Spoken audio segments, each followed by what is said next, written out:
Good morning. We got a little short message.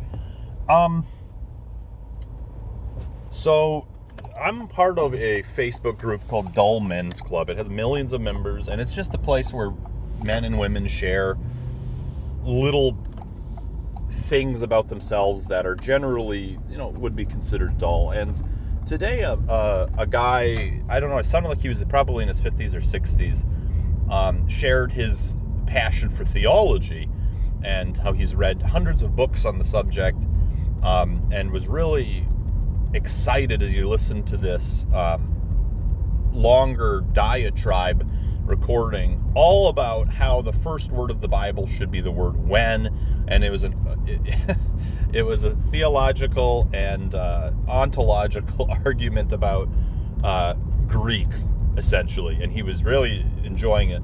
And I'm not exaggerating when I say there was, probably at least 100 comments, and almost all of them, I would say more than 80 of them, were people laughing at him for his love of scripture and theology, and apparently, ontological discussion on words and translation of Greek and things like that.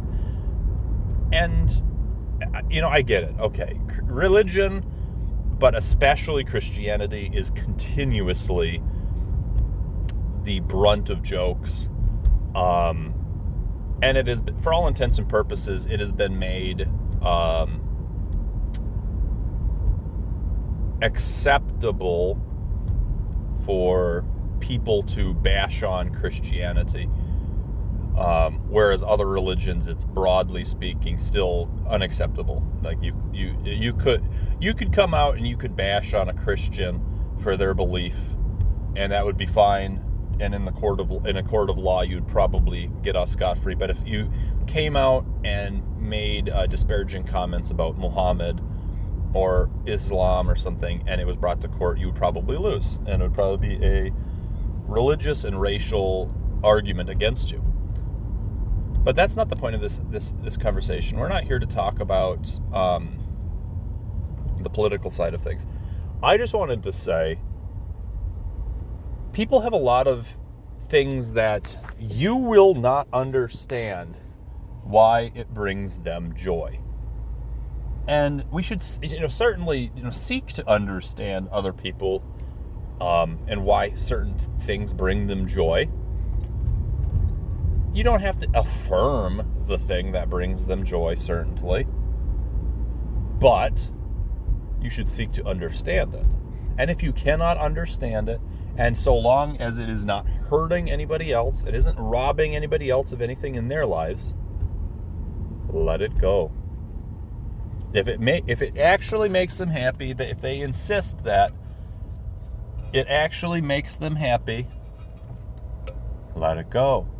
Just, who cares, right? Like, I don't understand Catholicism, and I think that, and I know we're venturing into a different realm here, but this is for the sake of example. I think Catholicism is absurd.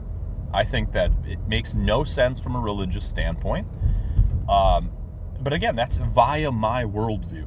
But I understand fundamentally that Catholicism, as a religion, as a belief system, as a structure of living, brings an incredible amount of purpose and meaning to millions, tens of millions, probably hundreds of millions of people around the world, and fundamentally gives their life meaning and makes them happy. It makes them have some reason to get out of bed in the morning, to go out into the world, and to do good things.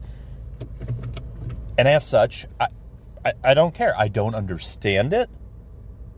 But generally speaking, they're not hurting anybody. They're not taking anything from anybody else.